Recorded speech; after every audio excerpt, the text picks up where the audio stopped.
Pendeta Sembiring untuk menggantikan beliau sebagai pembawa acara. Dengan tidak menunda waktu, baiklah kita akan segera memulai acara Bible Study kita, dan kita minta kesediaan dari Ibu Eva Silai untuk pimpin kita dalam doa. Ibu Eva Silai bisa pimpin kita dalam doa?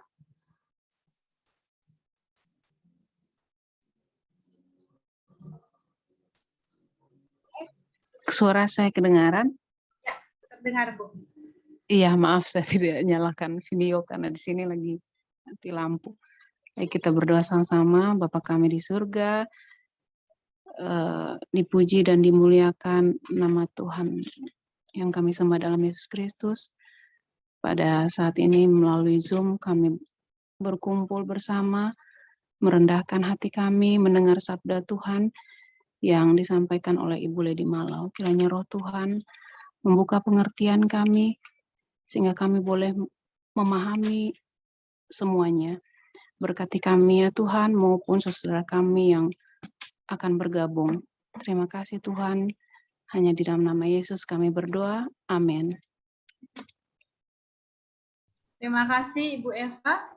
Kami serahkan waktu yang indah ini kepada Kak Lady untuk membagikan pekabaran firman Tuhan. Silakan Kak Lady. Iya. Baik, terima kasih. Kita akan lanjutkan pelajaran kita. Hukum yang ketiga, bagian yang kedua, lanjutan dari minggu yang lalu.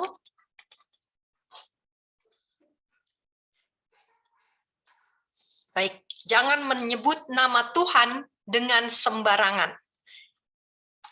Ya, sebenarnya pelajaran ini sudah semuanya saya berikan pada minggu yang lalu. Semua yang berhubungan tentang nama Tuhan dan ketuhanan sudah saya sampaikan.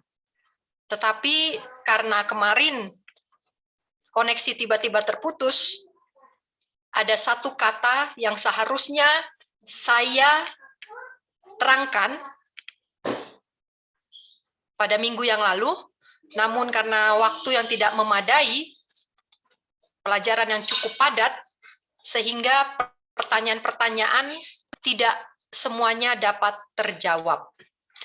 Minggu lalu saya ingat, sebelum kita review dulu ya, sebelum kita lanjut, minggu lalu saya ingat ada yang bertanya tentang 28 doktrin.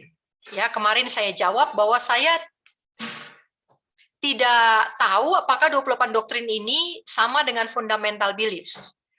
Karena mohon dimaklumi karena saya pembaca literatur bahasa Inggris. Ya, saya ini pembaca literatur bahasa Inggris. Saya tidak familiar dengan buku-buku Roh Nubuat dalam bahasa Indonesia. Jadi istilah-istilah yang diindonesiakan saya tidak terlalu, saya masih asing dengan beberapa istilah yang diindonesiakan. Ternyata saya sudah pelajari satu minggu ini bahwa fundamental beliefs adalah sama dengan 28 doktrin. Ya, kemarin saya coba tanya partisipan apakah ada yang tahu fundamental beliefs, ternyata tidak ada. Sama seperti saya juga tidak familiar dengan 28 doktrin. Ya. Saya mau kita coba kaji ulang. Ya, kemarin pertanyaannya adalah bagaimana dengan 28 doktrin yang memiliki kata Trinitas di dalamnya. Mari kita lihat. Saudara-saudara, fundamental beliefs. Saya akan pakai istilah ini ya, fundamental beliefs. Ini sama dengan 28 doktrin, tapi ini karena saya terbiasa dengan literatur bahasa Inggris. Jadi saya akan gunakan istilah-istilah bahasa Inggris lebih banyak ya. Kalau bisa saya terjemahkan, saya terjemahkan. Kenapa saya lebih suka pakai istilah fundamental beliefs daripada 28 doktrin? Karena awalnya fundamental beliefs itu bukan 28. Awalnya hanya 5. Ya, jadi saya tidak mau gunakan kata 28 doktrin, tapi saya mau gunakan kata fundamental beliefs. Saya tidak akan Indonesiakan ini, istilah ini. Oke. Fundamental beliefs pada mulanya ada hanya 5 poin. Yang pertama adalah bahwa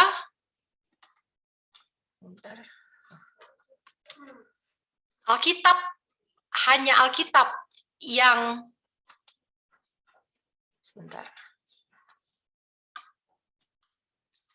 hanya Alkitab, kaidah iman dan kewajiban. Yang kedua adalah hukum Tuhan. Sebagaimana diajarkan dalam Perjanjian Lama dan Baru, hukum Tuhan tidak berubah atau tidak dapat dirubah. Yang ketiga, kedatangan Kristus secara pribadi, artinya dalam bentuk, ya, dalam memiliki wujud, ya. Kedatangan Kristus secara pribadi dan kebangkitan orang benar sebelum milenium. Jadi kedatangan Kristus dan kebangkitan orang benar adalah sebelum masa 1000 tahun. Ya, karena ini dijadikan fundamental beliefs, dasar iman. Ya, lebih tepatnya dasar iman daripada 28 doktrin. Kenapa dijadikan dasar iman tentang milenium ini? Karena pada zaman itu, tahun 1854, pada waktu awal dibuatnya dasar iman ini, tahun 1854, di sana pada waktu itu marak sekali satu kepercayaan yang mengatakan bahwa milenium masa 1000 tahun akan terjadi sebelum kedatangan Kristus. Jadi ini dijadikan dasar iman orang Advent. Yang keempat, bumi dipulihkan kepada kesempurnaan dan kemuliaan Eden. Ya. Pusaka bagi orang-orang kudus. Yang kelima, hanyalah kekekalan melalui Kristus yang diberikan kepada orang-orang kudus pada waktu kebangkitan. Jadi hanya 5 ini sebenarnya dasar iman Advent. Pada awal dibuatnya. Tahun 1854 ini dicetak, ya, dipublikasikan oleh James White pada tahun 1854 sebelum organisasi Gereja Masehi Advent hari ke-7 diresmikan. Pengorganisiran gereja dilakukan pada tahun 1863 bulan Mei. Ya, jadi ini sekitar 9 tahun, ya, 9 tahun sebelum pengorganisiran Gereja Masehi Advent hari ke-7. Nah, dalam perjalanan iman kelompok Advent, pergerakan Advent ini pada awalnya bukan sebagai organisasi tapi sebagai Advent Movement, pergerakan Advent. Doktrin ini, ya, dasar iman ini mengalami pengembangan. Saya lebih suka katakan pengembangan bukan perubahan karena tidak ada yang berubah, hanya dikembangkan lebih detail. Yang pertama, pengembangan yang pertama adalah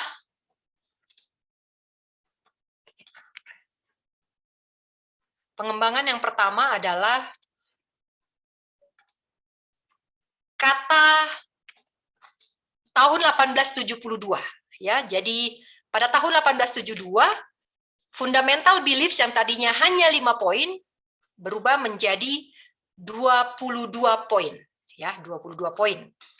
Yang pertama adalah saya tidak bahas Indonesiakan ini. Jujur saya katakan dari jam 12 tadi saya mencoba untuk menerjemahkan ini. Saudara-saudara, ini adalah dasar iman, ya. Ini seperti undang-undang dasar dari sebuah organisasi. Penterjemahan atau pengalihan bahasa, alih bahasa akan membuat 1 atau 2 maknanya yang akan berkurang atau bertambah. Ya, karena terus terang pekerjaan saya sebagai penterjemah dari buku-buku Roh Nubuat, ada hal-hal yang tidak bisa diterjemahkan. Contoh hukum sebuah negara, ya. Hukum sebuah negara di Indonesia harus dalam bahasa Indonesia. Itu sebabnya ketika ada yang bersalah, warga negara Indonesia yang bersalah, maka tidak bisa diadili di luar negeri karena hukumnya dalam bahasa Indonesia. Maka orang yang bersalah itu harus dibawa dulu ke negaranya untuk dia adili menurut hukum negaranya. Karena hukum itu tidak bisa diterjemahkan. Saya mencoba menerjemahkan ini. Ya buat saya hal yang gampang untuk menerjemahkan bahasa Inggris ke bahasa Indonesia. Tetapi saya melihat ada banyak yang miss, dan saya tidak mau menjadi alat setan. Jadi saya akan tunjukkan bahasa aslinya, tapi saya akan terjemahkan dalam voice, ya, sehingga ketika Bapak Ibu nanti memutar ulang video ini, Bapak Ibu bisa koreksi kata-kata saya terhadap teks aslinya, ya. Saya tidak mau digunakan setan sehingga menyebabkan satu pekabaran menjadi menyimpang, ya, karena ini adalah dasar iman dan ini adalah hukum, bukan hukum Tuhan, ya, tapi hukum dari sebuah undang-undang dasar dari sebuah organisasi. Yang pertama adalah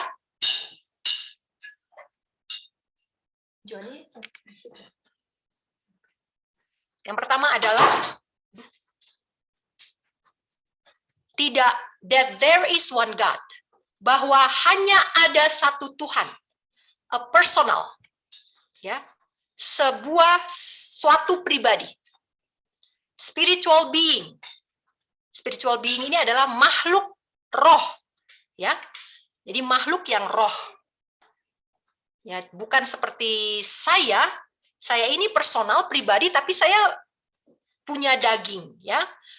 Kalau one God ini adalah spiritual being, jadi makhluk dalam roh. Pencipta, creator of all things, pencipta segala sesuatu, omnipotent, maha kuasa, omniscient, maha tahu, and eternal, kekal, infinite in wisdom, tak terbatas dalam kebijakan, holiness, kekudusan, justice, keadilan, goodness, kebaikan, truth, kebenaran, and mercy, dan belas kasihan, unchangeable, tidak bisa dirubah, and everywhere present by his representative, the Holy Spirit. Dan di mana-mana dinyatakan melalui perwujudannya, representatifnya, yaitu Roh Kudus. Oke, jadi ada satu Tuhan, ya, personal, makhluk yang bukan dari daging tapi spiritual, spirit, roh, pencipta segala sesuatu. Kita tahu, kita belajar minggu lalu bahwa yang dimaksud ini one God ini adalah siapa? Yahweh, ya. Kemudian yang kedua, fundamental beliefs, poin yang kedua, that there is one Lord Jesus Christ, bahwa hanya ada satu Tuhan, Yesus Kristus, the Son of Eternal Father, putra dari Bapa yang kekal, the one by whom God created all things, yang melalui siapa Tuhan menciptakan segala sesuatu, ya, and by whom they do consist, dan melalui siapa mereka ada, that he took on him the nature of the seed of Abraham, bahwa dia, Jesus Christ, bahwa dia mengambil sifat alamiah dari benih Abraham for the redemption of our fallen race, demi untuk penebusan umat berdosa. That he dwelt among men, bahwa dia tinggal di antara manusia, full of grace and truth, penuh dengan kasih karunia dan kebenaran. Lived our example, hidup seperti kita, ya. Died our sacrifice, hidup sebagai teladan kita, mati sebagai korban kita. Was raised for our justification, dibangkitkan demi pembenaran kita. Ascended on high, naik ke surga, to be our only mediator in the sanctuary in heaven, untuk menjadi perantara kita satu-satunya di dalam bait suci surga. Where he with his own blood, di mana dengan darahnya sendiri, he makes atonement for our sins. Dia membuat penebusan bagi dosa-dosa kita. Which atonement so far from being made on the cross. Di mana penebusan itu jauh dibuat being made so far from being made, jauh sebelum dijadikan di atas kayu salib. Jadi penebusan itu sudah ada sebelum salib, ya. Which was but the offering of the sacrifice, yaitu melalui korban persembahan. Jadi penebusan itu bukan terjadi pada saat kayu salib, ya, tetapi jauh sebelum itu, yaitu melalui korban persembahan. Kita tahu dalam sistem bait suci, sistem upacara bait suci ini sudah terjadi. Is the very last portion of his work as priest. Adalah bagian yang paling terakhir dari pekerjaannya sebagai imam. Jadi penebusan itu adalah bagian yang paling terakhir dari pekerjaannya sebagai imam. According to the example of the Levitical priesthood. Menurut teladan dari keimamatan Lewi, which foreshadowed and prefigured the ministry of our Lord in heaven, yang telah menggambarkan dan melambangkan pelayanan dari Tuhan kita di surga. Jadi, dalam fundamental beliefs tahun 1872, ya, ini revisi yang pertama. Tahun 1872, di sini sudah masuk ketuhanan. Bahwa ada satu Tuhan, ya, tidak disebutkan namanya, tapi kita tahu dari ciri-cirinya dikatakan di sini bahwa dialah Yahweh, namanya adalah Yahweh. Nama dirinya, tapi nama jabatannya adalah sebagai Elohim, Tuhan. Yang kedua adalah pernyataan dari pribadi yang kedua, yaitu Yesus Kristus, atau yang namanya, nama aslinya adalah Yeshua HaMashiach. Ya. Dan kemudian satu Tuhan, ya, ini fundamental beliefs tahun 1872, satu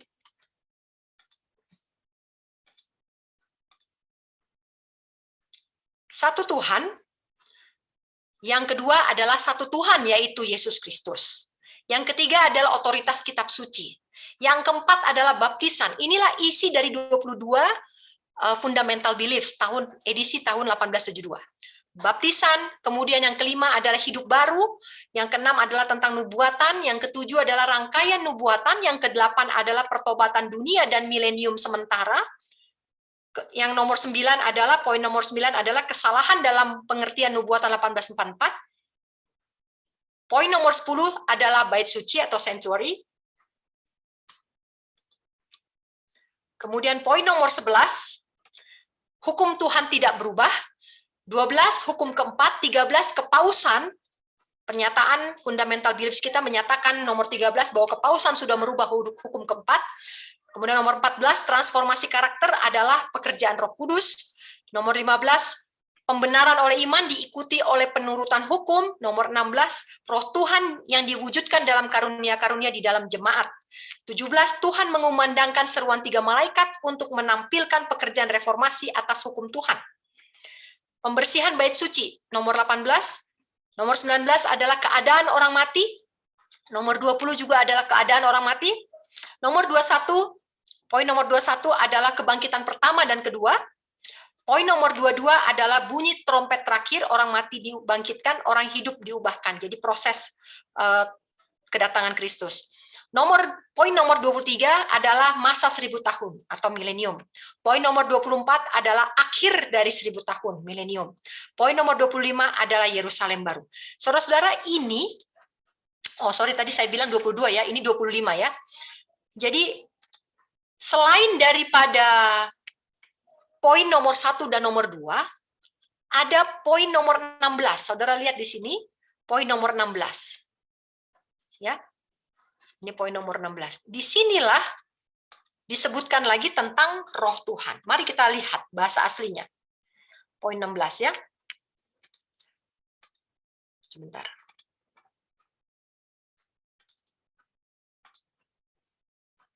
Poin nomor 16 ini saya terjemahkan, seharusnya nggak saya terjemahkan.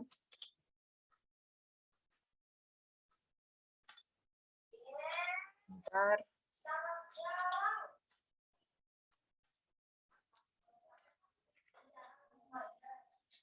Kenapa jadi hilang ini?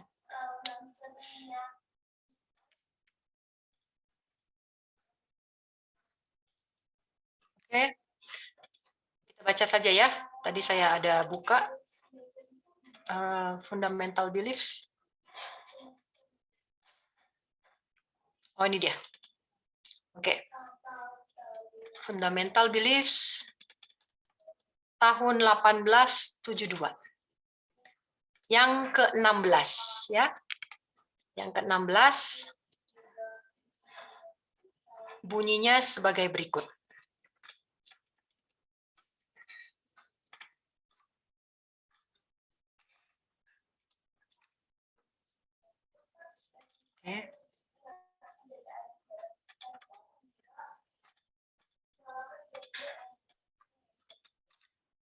Oke, bahwa nomor 16 ya ini ya, fundamental beliefs. Bahwa roh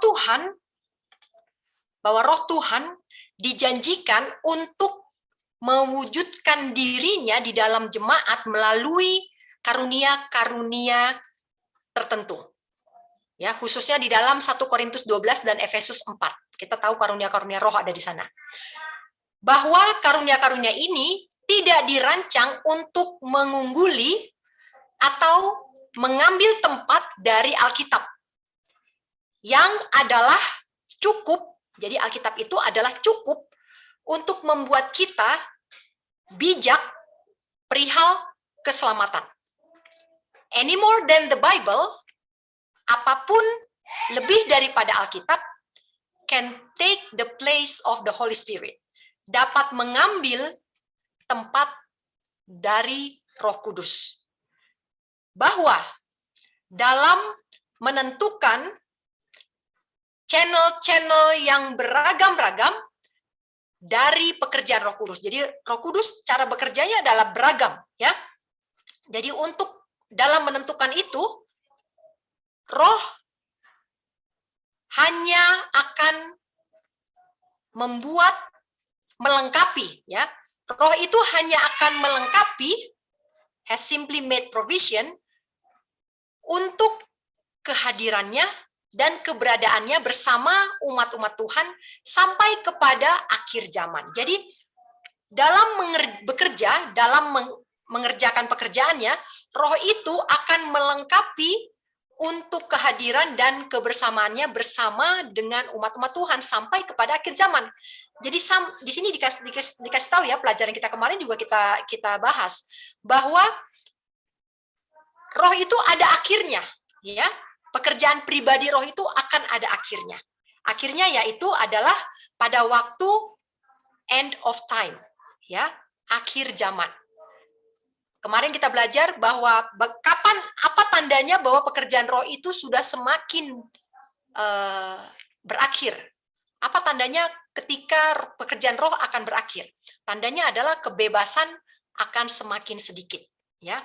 Jadi ini fundamental beliefs tahun 1872 menegaskan lagi. Jadi Roh itu selain dari menemani, ya, berada bersama dengan umat-umat Tuhan sampai kepada akhir zaman, dia juga akan menuntun kepada satu pemahaman akan firman yang diinspirasikan untuk meyakinkan akan dosa, ya, menyadarkan akan dosa, dan work a transformation. Jadi Roh itu akan mengerjakan transformasi di dalam hidup dan di dalam hati.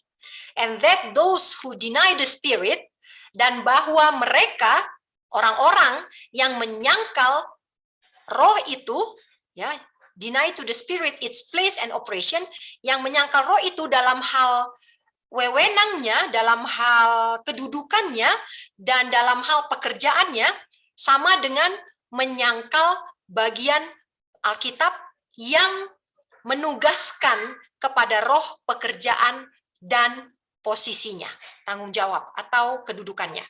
Jadi kenapa Roh itu punya tanggung jawab dan punya kedudukan? Siapa yang menyatakannya? Ini adalah pernyataan dari Alkitab sendiri. Jadi saudara-saudara, hanya 3 itu yang dapat berhubungan dengan ketuhanan, ya, pribadi yang 3. Lalu kita berjalan lagi. Tahun 1889 tidak ada perubahan untuk ketuhanan. Ya, perubahannya adalah dalam hal masuknya poin dress reform di dalam fundamental beliefs. Tadinya tidak ada, ya, tidak ada disinggung tentang dress reform. Tapi tahun 1889 dress reform dimasukkan. Tapi untuk poin tentang ketuhanan tidak ada perubahan.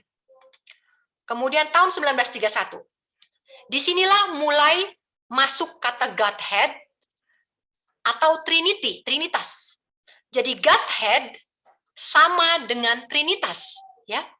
Saudara-saudara, ini saya lucu sekali karena sekarang yang saya tahu, ya, ada kelompok yang mengharamkan kata Godhead, menganggap orang yang percaya Godhead adalah anti Trinitas. Coba kembali lagi kepada fundamental beliefs kita, ya. Orang yang pro Trinitas menunjuk pengikut Godhead sebagai sempalan. Padahal di sini dikatakan bahwa Godhead atau Trinitas, artinya Godhead adalah Trinitas, Trinitas adalah Godhead. Ya. Trinitas dari Advent ini apa sebenarnya? Trinitas dari Advent ini terdiri dari Bapa yang kekal, Eternal Father, Bapa yang kekal, sebuah pribadi, spiritual being. Ya, tadi sudah ada, ya, omnipotent, maha kuasa, omnipresent, maha hadir, omniscient, maha tahu, infinite in wisdom and love.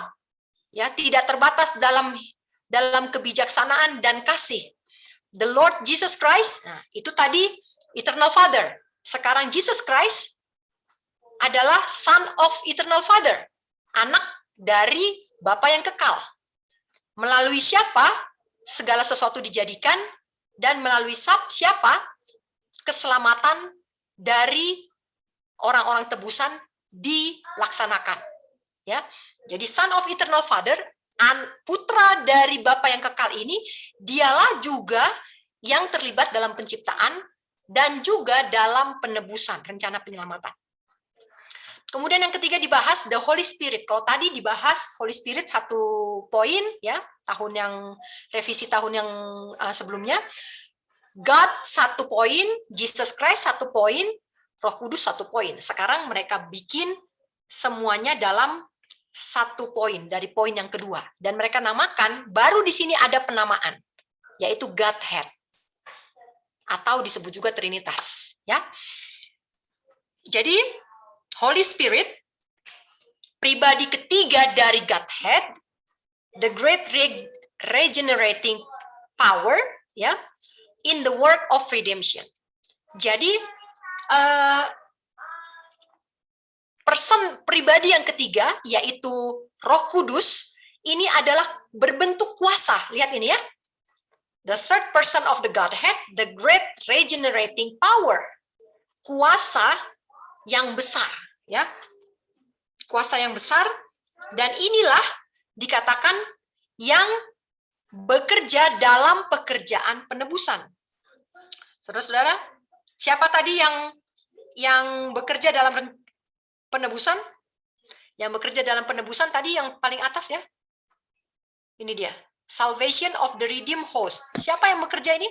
Jesus Christ. Nah, sekarang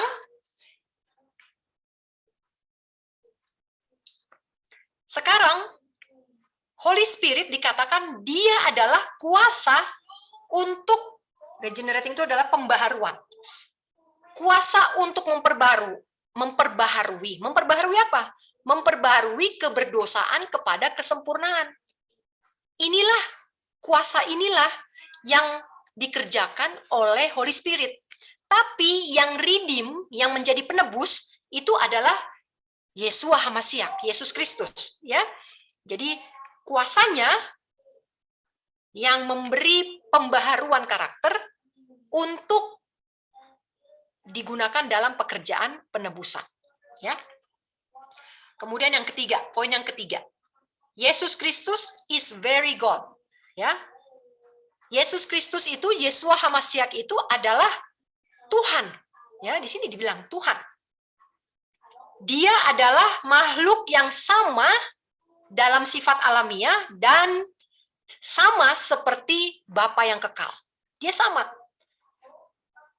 while retaining his divine nature, ketika dia mempertahankan keilahiannya, dia juga memakai keberadaan dari manusia, kemanusiaan. Jadi dia adalah ilahi dan manusia yang bersatu dalam satu bentuk, ya. Dia hidup di bumi sebagai seorang manusia. Dia mempraktekkan dalam hidupnya teladan prinsip kebenaran, ya, dan juga hubungannya dengan Tuhan dia nyatakan melalui banyak mujizat-mujizat yang luar biasa. Dia mati demi dosa kita di kayu salib, dia bangkit dari yang mati, dari kematian, dan dia naik ke surga kepada Bapa, di mana dia hidup selamanya untuk menjadi perantara bagi kita. Jadi kita belajar sekarang Godhead, ketuhanan. Ketuhanan kita itu adalah Trinitas namanya, ya.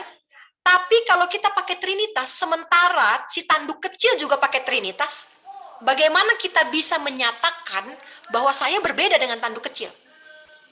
Ya, karena tanduk kecil juga punya, dan itu dia menyatakan bahwa ini adalah doktrin asli mereka, doktrin original doktrin mereka.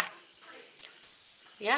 Ketika saya bilang bahwa saya Advent dan saya doktrin dasar iman saya adalah Trinitas, bagaimana saya bisa membedakan bahwa saya berbeda dengan tanduk kecil? Itu sebabnya yang kita pakai istilah adalah Godhead, ya, Godhead. Karena ini yang dinyatakan, ya, dinyatakan dalam Fundamental Beliefs. Ini tahun 1931. Kemudian tahun 1942 tidak ada perubahannya, masih tetap seperti itu. Ketuhanan dinyatakan dalam 2 poin. Tahun 1955 tidak ada perubahan untuk ketuhanan. Tahun 1965 juga tidak ada perubahan, masih tetap seperti itu. Tahun 1965 tidak ada perubahan. Tahun 1981. Nah, di sini kata Godhead sudah hilang benar-benar. Dan tinggallah satu kata, yaitu Trinitas. Sejak tahun 1981.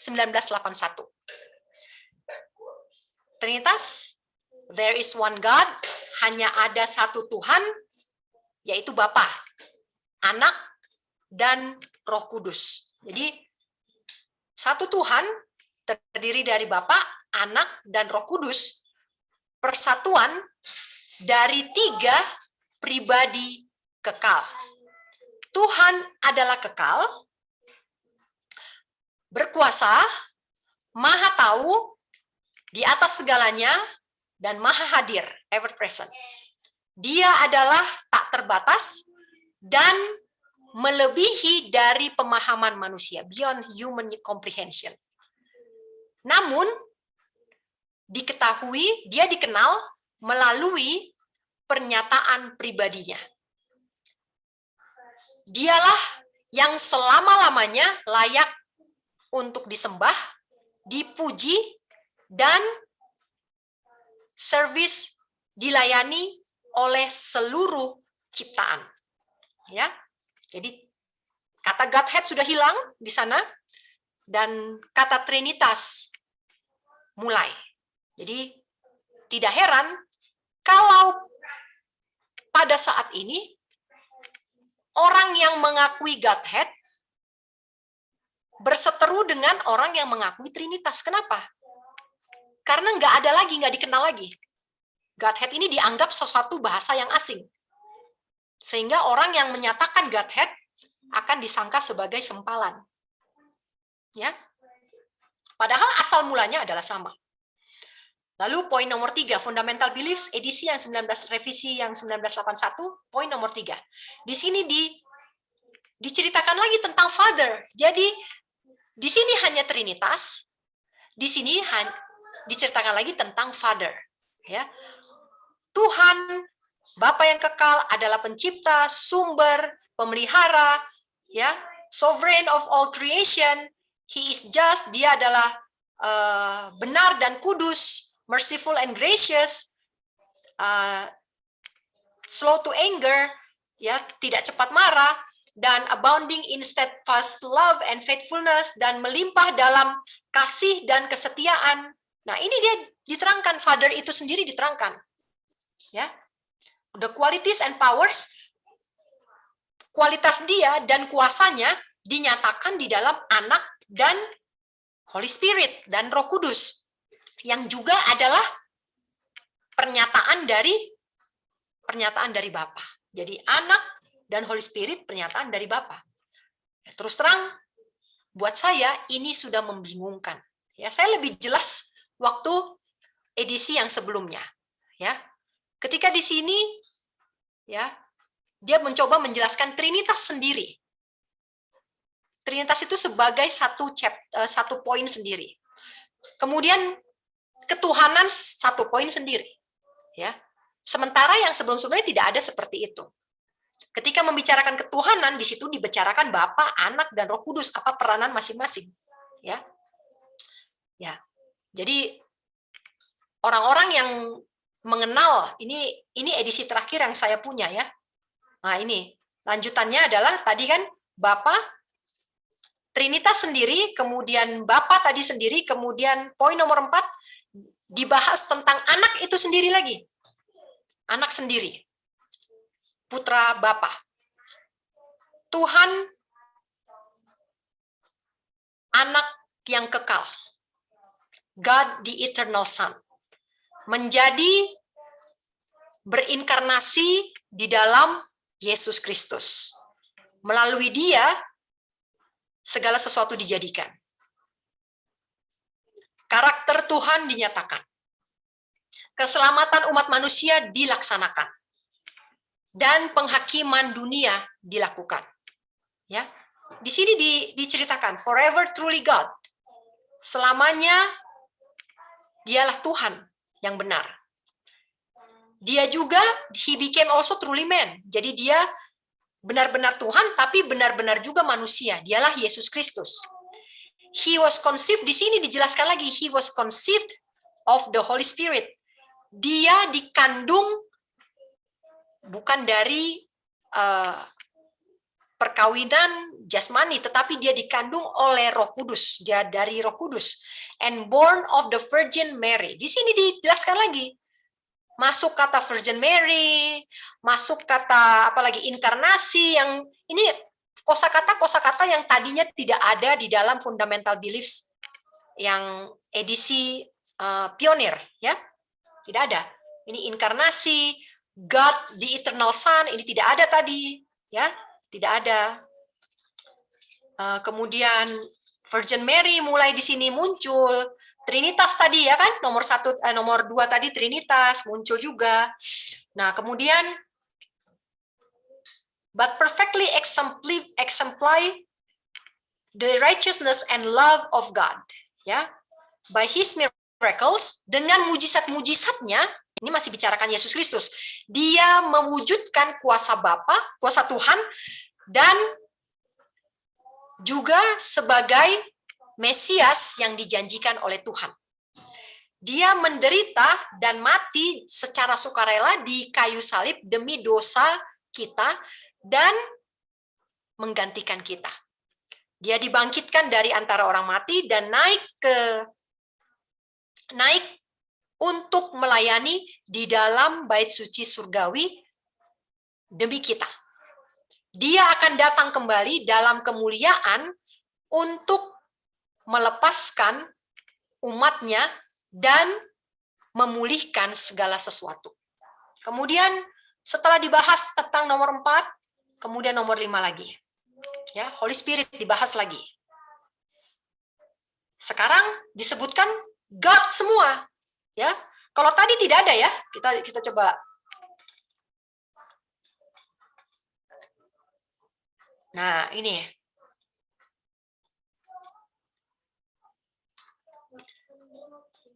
Nah, ini yang disebut God ini adalah Eternal Father dengan Jesus Christ.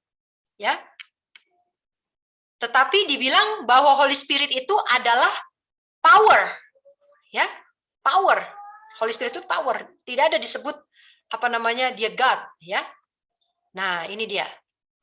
Tapi di sini sudah dalam edisinya 1981, dia mulai lebih spesifik, person demi person, ya, pribadi demi pribadi, ya. Jadi God the Eternal Spirit. Eternal Spirit adalah God. Aktif bersama, bekerja bersama Bapa dan Anak dalam penciptaan, inkarnasi, dan redemption, penebusan. Dia juga menginspirasikan para penulis Alkitab. Dia memenuhi kehidupan Kristus dengan kuasa. Dia juga menarik dan menyadarkan manusia. Dan mereka yang merespon akan diperbaharuinya dan diubahkan kepada citra Tuhan. Dia dikirim oleh Bapa dan Anak. Nah, ini di sini dia diutus oleh Bapa dan Anak agar selalu bersama dengan anak-anaknya.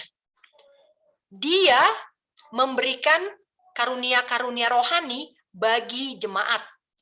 Dia memberi kuasa, menguatkan jemaat untuk menjadi saksi bagi Kristus.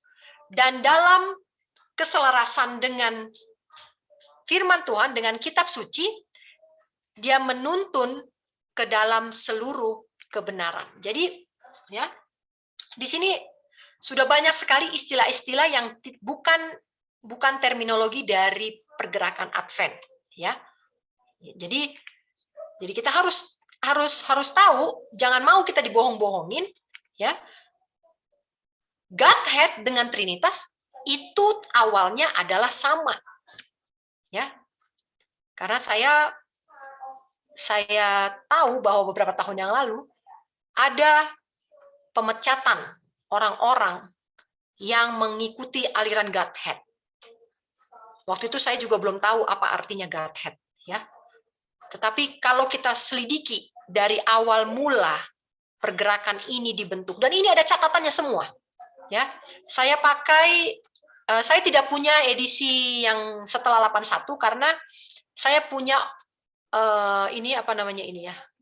Aplikasi ini adalah aplikasi offline, jadi tidak update. Ini saya suka karena apapun yang dirubah-rubah, ya ini memang jadul, ya, zaman dulu punya. Tapi ini saya bisa katakan ini masih murni, ya, karena tidak terkena dengan update. Kalau aplikasi yang di sini kan dia sudah update, ya. Ya, kalau kita nggak tahu apa yang diupdate, ya maka ya kita ikutin saja apa yang tertulis di situ, ya. Nah, di sini saya bisa lihat fundamental beliefs ini dari edisi ke edisi, sejak kapan mulai masuk terminologi, istilah-istilah yang bukan milik pergerakan Advent sebelumnya, ya. Dan itu terjadi pada tahun 1981.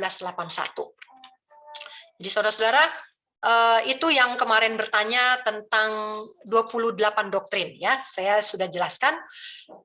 Semoga, saya lupa yang bertanya kemarin, tapi kalau nggak salah dari Manado, ya, yang bertanya. Ya, semoga ini bisa terjawab. Kita lanjut kepada hukum ketiga, Keluaran 20 ayat yang ke-7. Thou shalt not take the name of the Lord. Jadi kita belajar bahasa aslinya, ya. Lord di sini adalah Yahweh, Yehova, ya. God di sini adalah Elohim, jabatannya. Lord adalah nama diri.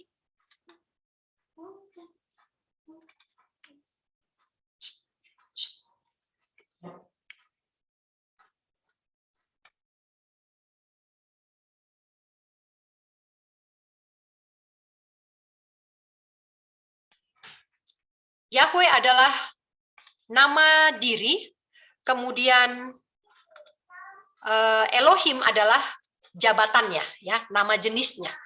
Contoh, buah terong. Nah, kalau saya bilang buah terong, kok terong nggak buah, ya?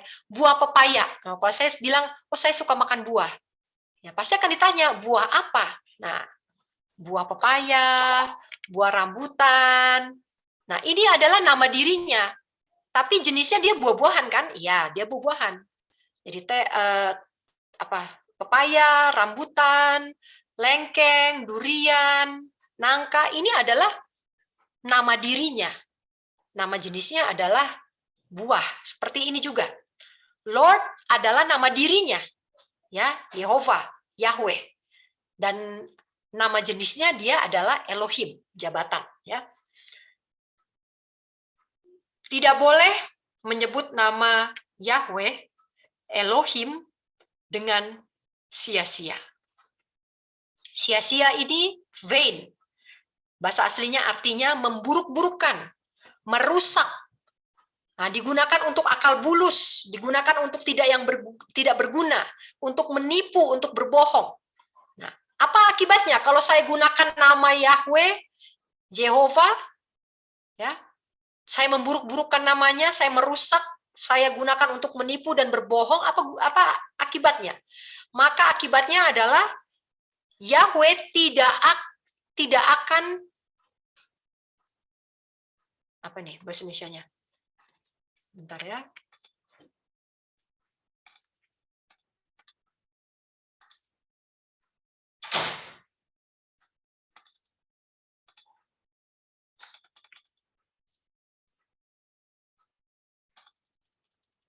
Yahweh akan memandang bersalah.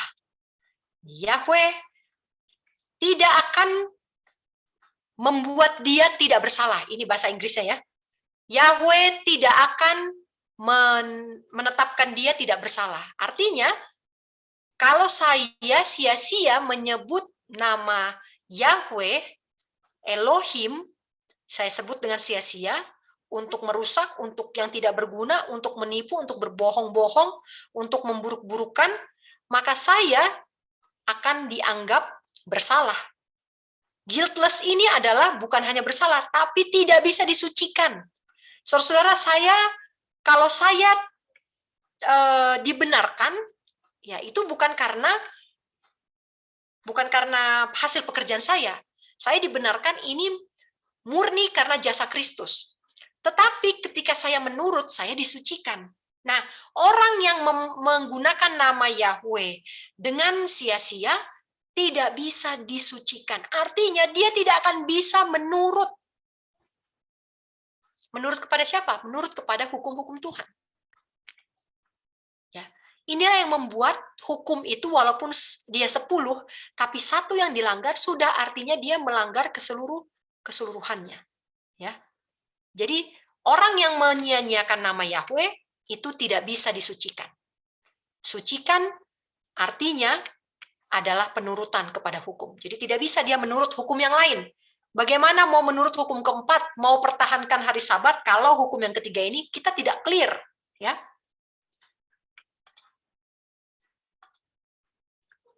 Apa saja yang tidak boleh menggunakan kata Yahweh? Sumpah serapah tidak boleh, sumpah palsu tidak boleh, kecuali sumpah yudisial, sumpah dalam pengadilan. Ya, tidak boleh juga dimasukkan ke dalam percakapan dalam doa-doa dan khotbah-khotbah yang tidak menggunakan nama itu dengan kehikmatan. Ya, jadi kalau saya gunakan dalam percakapan dengan tidak hikmat, dalam doa, dalam khotbah untuk menyatakan joke, bercanda-bercanda. Ya, banyak sekali pengkhotbah bercanda di atas mimbar ya. Ini adalah satu pelanggaran kepada hukum ketiga. Ketika berdoa, kita ucapkan dengan ceroboh, tidak sopan, tanpa pertimbangan, ya. Ini juga adalah pelanggaran hukum ketiga. Kemudian kita mencampur nama diri yang kudus. Nama diri itu adalah Yahweh. Nama itu kita campur dengan hal-hal biasa. Contoh, ya Tuhan, kok kamu kotor sekali, Nak? Ya, kita sebut Tuhan untuk dalam hal-hal yang biasa tentang kenakalan anak-anak. Ini nggak bisa, ya. Ya ampun Tuhan, hujannya gede banget. Nah, ini percakapan yang biasa, tapi kita memasukkan nama Tuhan di sana. Ini adalah satu pelanggaran, ya. Kemudian menyebut nama diri yang kudus itu berulang-ulang dalam doa dan khotbah tanpa pertimbangan, latah, ya. Kemarin kita sudah pelajari. Kalau latah Tuhan, Tuhan, Tuhan, ya, ini adalah pelanggaran hukum ketiga. Kemudian menyebut gelar pun harus dengan hormat. Jadi bukan hanya nama diri, tapi gelarnya. Gelarnya itu apa? Gelarnya itu Elohim, Tuhan. Bapa, itu gelar semuanya. Jangan kita ucapkan Tuhan, Bapa berulang-ulang. Nama dirinya nggak boleh sembarangan, nama gelarnya nggak boleh sembarangan, dan yang terakhir, bukan hanya nama Yahweh, tapi juga nama Yesua. Tidak boleh digunakan dengan cara-cara yang tadi. Jadi nama Yahweh, nama Yesua itu harus dihormati dengan cara yang sama. Karena Yohanes 5 ayat 23 ya. Semua orang menghormati putra, anak atau putra, sama seperti mereka menghormati Bapa. Siapa yang tidak menghormati putra, ia tidak menghormati Bapa. Jadi bagaimana cara kita menghormati Yesua atau Yesus? Bagaimana caranya? Sama seperti kita menghormati Bapa yang kekal. Ya, kemarin kita sudah belajar bahwa pada mulanya adalah Elohim, Kejadian 1 ayat 1. Di mana Yesua? Echad, united, bersatu dengan Bapa. Di mana Roh? Bersatu dengan Bapa. Echad. Tetapi di Perjanjian Baru, dalam rencana, dalam melaksanakan, menyelesaikan, tadi yang dibilang ya, accomplish, ya. Ketika harus menyelesaikan rencana penebusan, maka mereka harus bekerja dalam 3 pribadi. Ada Yahweh yang mengutus Yesua dan Roh Kudus. Ada Yesua ya dalam Bapa dalam bentuk manusia. Ada Roh yang mulai bekerja ketika Yesua mati. Ya. Nah, kemudian ketika di Yerusalem baru kembali ke Elohim. Ya, Wahyu 22 ayat 1 ada tahta siapa? Tahta Elohim dan tahta anak domba. Di mana Roh Kudus? Ya, Roh Kudus kembali kepada pemiliknya. Siapa pemiliknya? Ya, Elohim pemiliknya. Sehingga dia tidak memerlukan tempat duduk khusus karena dia kembali, pekerjaannya selesai. Tadi fundamental beliefs katakan bahwa pekerjaan Roh Kudus sampai kepada akhir zaman. Ya, ketika selesai akhir zaman ya dia kembali. Ya, ketika kebebasan sudah tidak ada lagi, pertobatan sudah tidak ada lagi, ya, maka dia akan kembali kepada yang mengutusnya. Siapa yang mengutusnya? Yang mengutus dia adalah Elohim. Ya. Oke, saudara-saudara, berhati-hatilah ya. Ini kemarin saya sudah kasih. Berhati-hatilah bahwa saudara dan saya tidak akan bertindak mempertahankan doktrin sebagaimana yang dilakukan oleh tanduk kecil. Saudara-saudara, dalam Daniel 7 ayat 7 dan 8, 10 kerajaan Eropa, 3 tercabut. Kenapa 3 tercabut? Karena mereka tidak menerima doktrin Trinitarian yang dipromosikan oleh tanduk kecil. 3 ini, karena tidak mengakui doktrin itu, maka yang 3 ini tercabut. Ya, dicabut sampai akar-akarnya, dihilangkan. Sehingga ketika tahun 538, tuntaslah semua 3 kerajaan yang tidak menurut ini, maka disitulah supremasi tanduk kecil dimulai. Full supremasi. Ya, saudara-saudara, anti-trinitarian sudah ada sejak zaman dulu, abad-abad awal, ya, Masehi. Dan kita sekarang ini tidak bisa lagi mengingkari bahwa sejarah terulang. Sejarah terulang. Saudara, anti-trinitarian itu bukan cuman yang kita tahu tidak mau mengakui Roh Kudus. Unitarianisme itu anti-trinitarian. Kemudian Arianisme itu anti-trinitarian. Ya, ada banyak aliran yang tidak mempercayai Trinitas. Ya, dan ada banyak juga bagian-bagian dari aliran-aliran yang mengaku sebagai Trinitarianisme. Jadi kita tidak usah pakai itu, ya. Kita tidak usah pakai itu. Kita pakailah apa yang kita mengerti sesuai dengan petunjuk yang ada di dalam Alkitab terang besar kita.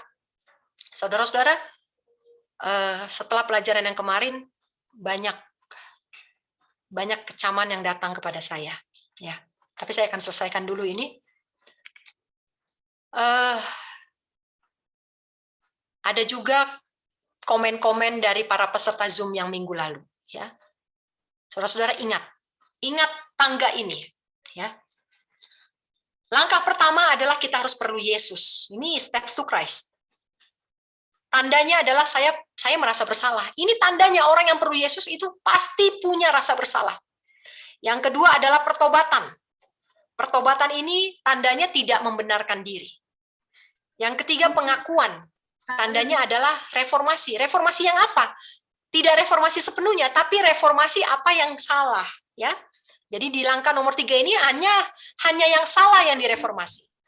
Yang ya? Belum ganti slide-nya, Kak. Oh ya, oke. Ya. Yang keempat, yang ketiga ini pengakuan, reformasi, mereformasi apa yang salah. Yang keempat adalah penyerahan.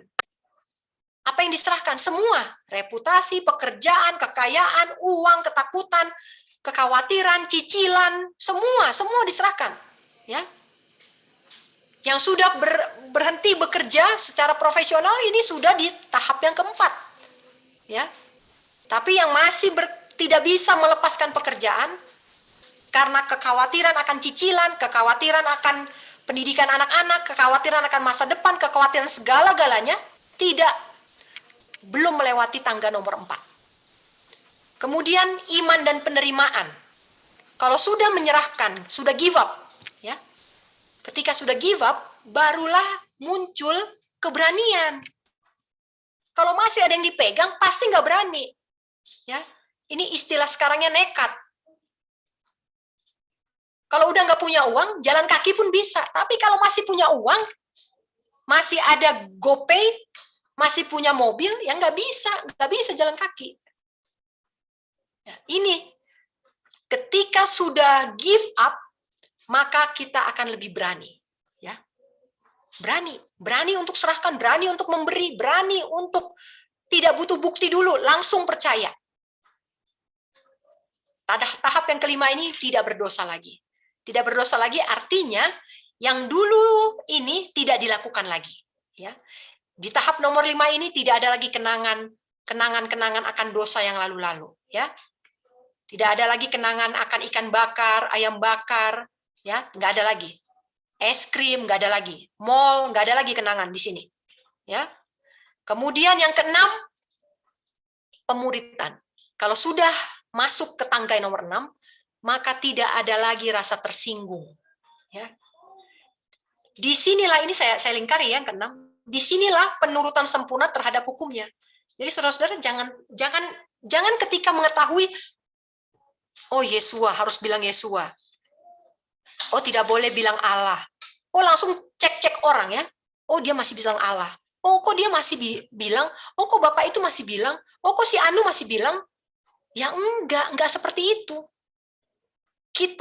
Pengetahuan kita akan membuat rasa bersalah dulu. Nah ini, rasa bersalah. Ketika saya sebutkan yang tidak seharusnya, nama diri yang bukan nama aslinya Elohim, saya merasa bersalah. Nah ini harus timbul dulu. Ini kan butuh proses ya. Kita baru tahu nih tadi satu pengetahuan. Nah kita harus merasa bersalah dulu. Kemudian oh iya saya salah. Jangan benarkan diri. Enggak lah. Kayaknya enggak begitu banget deh. Enggak ada lah dosa-dosa begitu. Itu enggak apa. Perjanjian baru juga bilangnya begitu kok. Diterjemahkan, buktinya Alkitab terjemahkan bahasa Greka enggak apa-apa. Ya enggak bisa. Ya, kalau masih ada pembenaran diri, ya itu artinya pengetahuan tadi tidak berakar, ya. Kemudian setelah saya merasa bersalah, kemudian tidak membenarkan diri, baru saya bisa reformasi. Jadi jangan harap, ya. Oh kemarin doanya kok masih pakai Allah, oh kemarin doanya kok masih pakai Yesus, jangan, ya. Atau video ini yang kemarin langsung disebarkan untuk menegur misalnya ketua conference, jangan saudara-saudara. Jangan pengetahuan kita itu kita pamerkan sebelum saya merubah diri saya sesuai dengan firman yang saya terima. Berubah dulu sayanya. Ya. Lihat ini. Siapa yang bisa menginjil? Siapa yang bisa melayani orang lain? Adalah orang yang sudah di level 8. Di level 8 ini apa? Di level 8 ini adalah kalau sudah menurut sempurna terhadap hukumnya.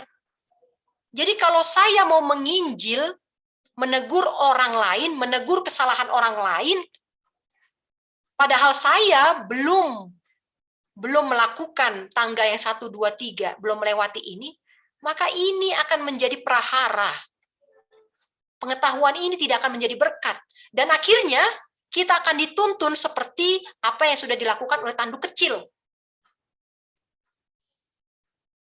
Bertentangan yang satu, kemudian keras, lalu kita salah satunya akan tercabut. Inikah yang kita inginkan? Enggak, ya. Tetaplah rendah hati, tetap rendah hati. Walaupun pengetahuan bertambah, tetap rendah hati. Jangan tempatkan dirimu menjadi hakim. Jangan, kecuali Tuhan yang menunjuk. Ya. Kemudian kapan kita menginjil? Ini, menginjil itu adalah tangga nomor 8. Ketika saya masih rasa tersinggung, ya, ini artinya saya belum bisa menginjil. Belum bisa. Itu sebabnya pertobatan, self-repentance, pertobatan diri ini yang pertama. Ya, pertobatan diri yang pertama. Kalau pertobatan diri ini sudah selesai, maka pintu penginjilan itu akan terbuka dengan sendirinya. Saudara-saudara percayalah, Tuhan itu butuh, ya. Tuhan itu butuh sekali pekerja sekarang ini. Lowongan pekerjaan untuk penginjilan itu terbuka lebar. Siapa yang mau? Naiklah. Ya, naiklah dari tangga 1, tangga 2, tangga 3, tangga 4, tangga 5, tangga 6, tangga 7, maka penginjilan itu akan menjadi milik kita di tangga yang ke-8. Tapi kalau kita masih ada dosa, masih nggak merasa bersalah, masih pembenaran diri, masih nggak bisa give up, masih pegang semua kemampuan-kemampuan kita, bisa menginjil? Bisa. Tapi lihatlah hasilnya. Lihat hasilnya. Ya, dari buahnya kamu mengenal mereka, ya. Lihat buahnya. Jadi kita tidak bisa menghakimi orang lain, ya. Kita tidak bisa menghakimi orang lain sebelum diri saya dengan pengetahuan itu bertobat dan melakukan. Saudara-saudara, saya mau cerita setelah pelajaran yang minggu lalu, sebenarnya hari ini sudah selesai. Ya, tidak perlu lagi, tapi saya merasa harus sampaikan ini karena ada banyak orang yang excited. Saya katakan excited, ya. Saya tidak mau berpikir negatif tentang siapapun. Ya. Karena penerimaannya akan pengetahuan ini, dia begitu excited, bersemangat, ya, dan membagikan kepada orang-orang yang dia rasa harus mendengar ini. Tetapi yang terjadi adalah apa? Yang terjadi adalah karena pelajaran ini dibagikan bukan untuk dihidupkan secara pribadi, tetapi untuk biar kau tahu kau salah. Nah, kalau untuk seperti itu, maka yang terjadi tidak akan ada persatuan. Saudara-saudara, ini adalah hukum Tuhan. Menurut Early Writings 63.1, present truth, pekabaran masa kini, ini tidak akan memecah belah, ini akan mempersatukan. Tetapi kalau ada roh-roh kesombongan, roh-roh menghakimi, maka pekabaran ini akan memecah belah sama seperti yang terjadi pada waktu Daniel 7 ayat 7 dan 8 digenapi. Pada waktu 10 kerajaan Eropa, 3 tercabut oleh tanduk kecil. Itu yang akan terjadi. Kalau saya berusaha mempertahankan doktrin saya dengan kekerasan, maka saya tidak berbeda dengan tanduk kecil. Sekarang ketika pengetahuan ini sudah di tangan saya, tantangan yang berikutnya adalah rendahkan hati. Rendahkan hati, lembutkan hati. Lihatlah orang-orang yang masih belum sadar akan pelanggaran itu, lihatlah mereka dengan penuh belas kasihan. Jangan hakimi mereka dengan pelajaran ini. Lebih dululah tunjukkan belas kasih daripada penghakiman. Saudara kalau tidak kenal sama orangnya, ya seperti saya misalnya, saya tahu ketua UNI, tapi kan saya tidak punya personal relationship dengan dia, ya hubungan secara pribadi yang dekat tidak ada. Lalu tiba-tiba saya kirim ini ke dia, saya punya nomor teleponnya, saya kirim ini ke dia dengan harapan biar kamu tahu saya sudah selesai tugas saya. Nggak bisa seperti itu. Nggak bisa seperti itu. Oh, tugas saya sudah selesai, saya akan peringatkan dia. Lapor, bikin surat ke ketua GC, tidak bisa seperti itu. Kita harus lebih dulu menyatakan kasih daripada penghakiman. Jangan menghakimi, walaupun kau punya pengetahuan yang sangat banyak. Rendahkan hati. Itu sebabnya kalau saya menuruti tangga-tangga itu tadi, steps to Christ, maka hasilnya tidak akan ada penghakiman. Menghakimi. Tidak akan ada roh menghakimi. Tidak akan ada roh-roh tanduk kecil yang terjadi di dalam organisasi ini. Segala pengetahuan, segala kebenaran yang kita peroleh harus menjadikan kita lebih rendah, lebih lembut. Bahkan untuk suami sendiri, kalau bertentangan dengan prinsip kita, jangan hakimi. Ketika saya menghidupkan firman ini, maka itu akan menarik lebih banyak jiwa. Saudara-saudara, kita harus menyelamatkan jiwa, bukan mencabut jiwa. Itu tanduk-tanduk kecil. Kalau mencabut, rooted up, ya. 10 kerajaan Eropa menjadi 7, 3 itu rooted up, dicabut sampai akar-akarnya. Itu roh tanduk kecil, ingat itu. Bagaimana saya bisa berbeda dengan tanduk kecil nanti? Kalau sekarang pun saya punya roh dia.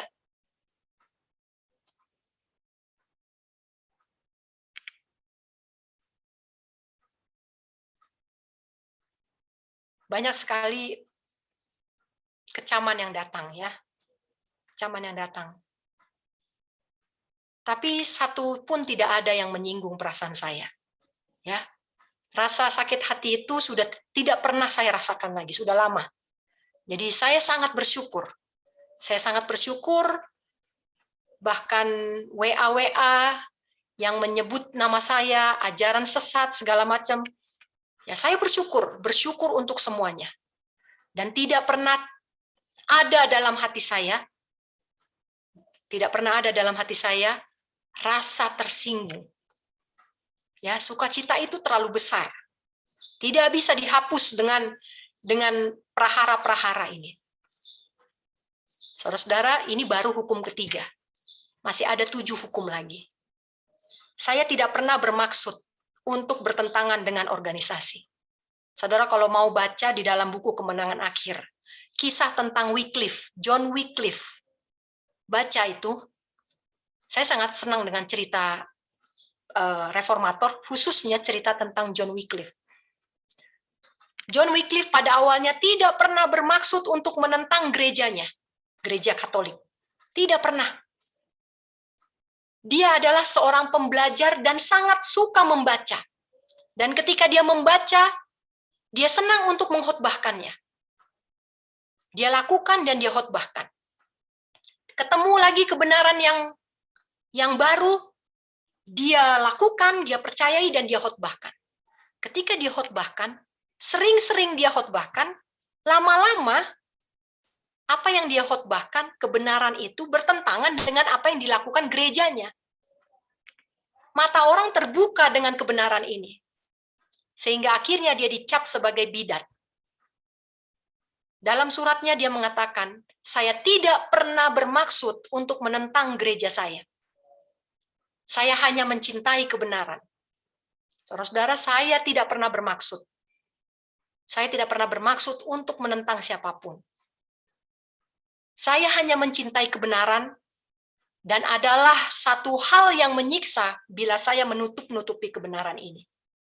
Saudara, saudara akan mungkin sudah dengar di luar sana, mungkin ada yang menerima juga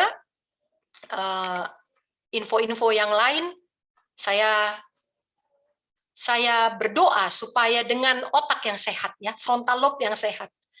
Itu sebabnya sebelum saya masuk ke dalam hukum Tuhan, saya berikan pelajaran tentang reformasi kesehatan. Karena hanya dengan reformasi kesehatan, otak pertimbangan kita menjadi benar. Saudara bisa melihat pelajaran ini, saudara bisa menilai dengan akal pikiran yang sehat. Apa yang tidak sesuai dengan firman Tuhan, berarti itu bukan berasal dari Tuhan. Ya.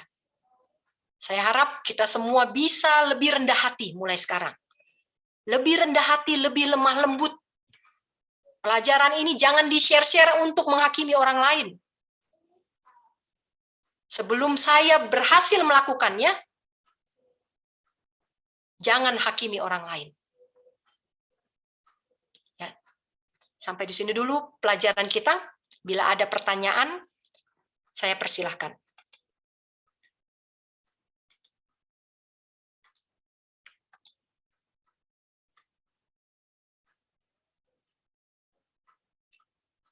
Bila ada pertanyaan yang minggu lalu belum dijawab, yang mungkin saya lupa, boleh disampaikan.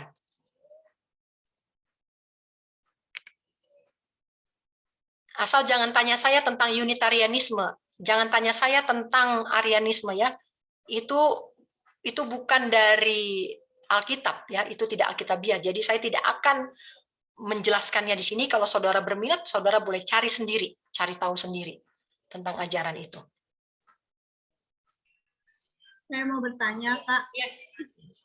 Jadi memang isu-isu tentang kalau kita pelajaran ini kan kita akan dicap sebagai anti trinitas. Begitu juga dengan isu country living. Banyak isu-isu lain yang itu akan mengakibatkan kita pasti bertentangan dengan organisasi. Karena di tempat saya sendiri ada salah satu anggota jemaat di distrik kami. Mungkin dia sudah belajar juga dan dia khotbahkan tentang hal ini, tentang anti trinitas. Sebenarnya bukan anti trinitas, karena mereka itu belum belajar, tapi begitu mendengar, oh dia bilang Roh Kudus nggak ada, itu mereka udah langsung melabel, oh itu berarti dia udah sesat, itu dia udah ikut grup anti trinitas. Padahal mereka belum menggali lebih dalam apa yang dimaksudkan oleh si bapak ini. Dan ketika itu terjadi, karena isunya akan diadakan tindakan selanjutnya, mungkin saja pemecatan dari keanggotaan gereja. Bagaimana kita menyikapi hal-hal seperti itu, gitu kan? Maksud saya, karena pasti kita akan dicap, oh itu dia udah kebanyakan denger Zoom itu, makanya udah sesat itu. Sering begitu kan jadinya kan? Iya. Padahal di satu sisi kita memang udah belajar, kita memang udah tahu ini adalah kebenaran, dan kita memang nggak seharusnya bergantung pada organisasi, seharusnya kita mempelajari firman itu sendiri. Sedangkan kebanyakan orang Advent kan bergantung pada organisasi. Jadi ketika organisasi katakan itu sesat, ya sesatlah itu. Sebelum mereka tahu ini kelompok ini sebenarnya kelompok apa sih? Kenapa mereka bilang nggak ada Roh Kudus itu? Mereka belum tahu penjelasannya. Ya, jadi memang sangat disayangkan ada orang Trinitas membenci Godhead. Jadi saya bingung. Lah orang Trinitas itu ya Godhead itu Trinitas gitu. Tapi itulah ya. Oh saya percaya Tuhannya 3. Oh saya percaya Tuhannya 1. Ya orang sama-sama. Dulu perjanjian lama 1, perjanjian baru 3. Jadi apa yang harus diperdebatkan? Jadi kita bisa tahu kan bahwa semua konflik tentang Trinitas ini asalnya dari siapa? Dari setan. Padahal dua-duanya itu adalah sama. Yang 3 ya 1, yang 1 ya 3. Ya, Godhead itu adalah Trinitas, Trinitas itu adalah Godhead. Tapi karena kita pakai Trinitas, kita sudah sama istilah dengan tanduk kecil, karena dia juga pakai istilah itu, tapi dia nggak pakai istilah Godhead. Nah, orang-orang menyudutkan, saling menyudutkan antara yang Godhead dengan Trinitas. Ya, padahal ini adalah sama. Dan bagaimana kita menyikapinya di gereja? Rendah hati. Ya, rendah hati dan pandanglah segala sesuatu dengan belas kasihan. Saudara tidak akan memenangkan jiwa dengan kekerasan. Nggak akan. Coba aja. Yang ada mencabut nyawa, iya. Rooted up. Itulah tindakan tanduk kecil. Tapi dengan kelemah lembutan dan kerendahan hati, percayalah lebih banyak jiwa yang dimenangkan.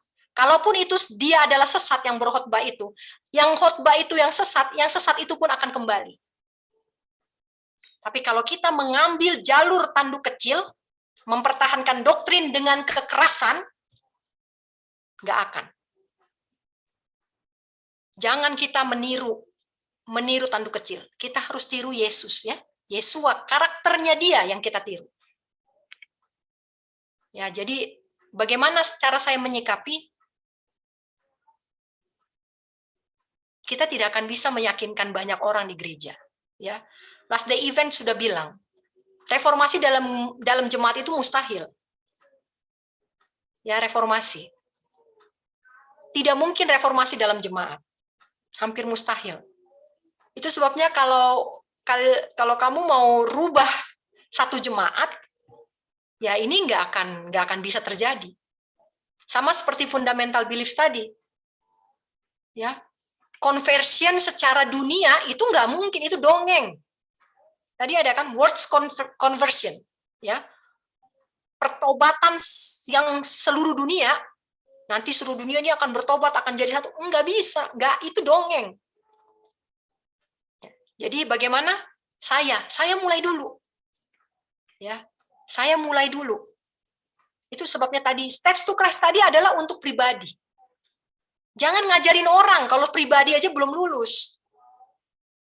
Ya, saya mau tuntun orang sampai level 10, saya level 2 aja nggak lulus-lulus. Saya tuntut orang untuk menginjil. Saya aja level 4 nggak naik-naik kelasnya. Remedial terus. Bagaimana? Ya. Jalani jalan itu, tangga itu satu persatu. Saudara-saudara tahu, tangga ini akan lebih mudah dijalani di country. 10 kali lebih cepat nyampe ke atas bila tinggal dan hidup di desa. Ini Roh Nubuat yang katakan. Ini pembentukan karakter. Ini kan pembentukan karakter. Ada 10 steps hingga menjadi sempurna seperti Yesus.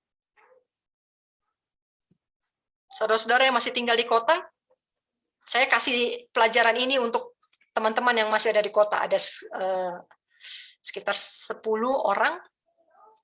Setiap 2 minggu saya kasih pelajaran 2 tangga.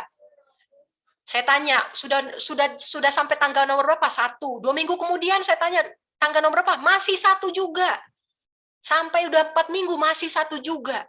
Kok nggak naik-naik? Kenapa? Susah katanya. Susah ya, susah memang. Karena tinggalnya di kota. Kalau tinggal di desa ini 10 kali lebih mudah. Lebih cepat. Ngebut bisa naik tangga.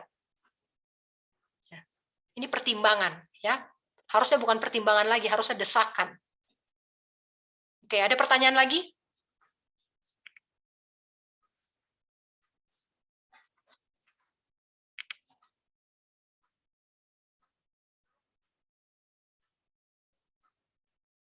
Ada yang mau bertanya lagi?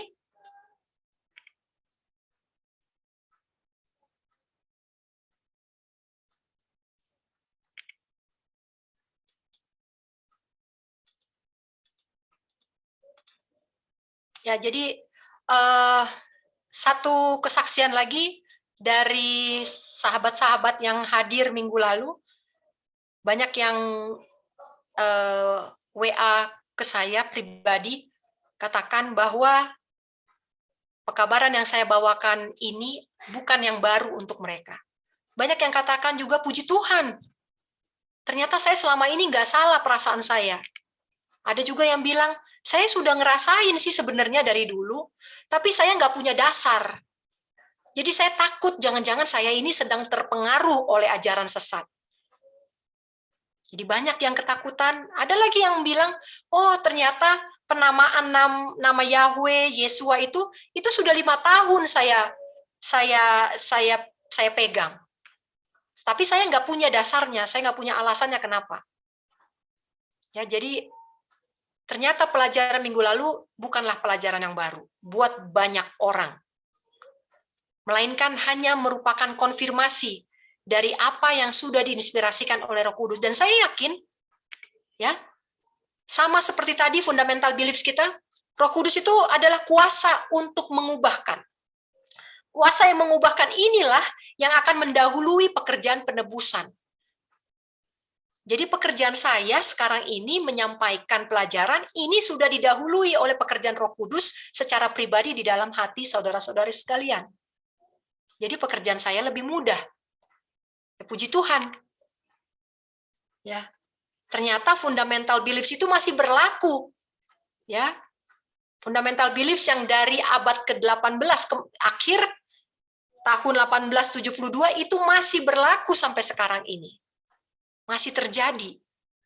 Semakin teguhlah saya di dalam iman kepada terang kecil dan terang besar.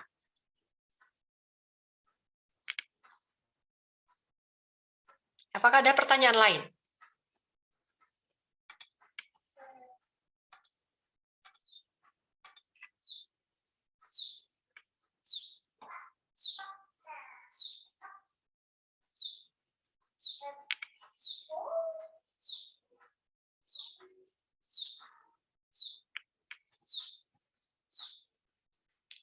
Ada pertanyaan yang lain? Boleh silakan. Kalau malu boleh dijapri ke saya. Di WA, di chat pribadi ini.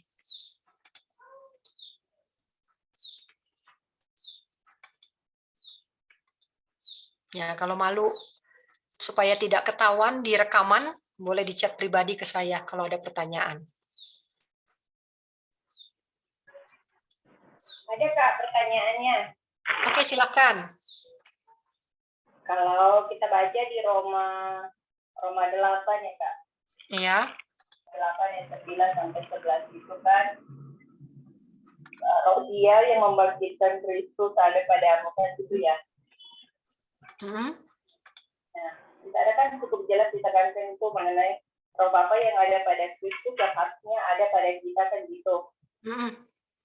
Nah, bukan itu Roh Kudus itu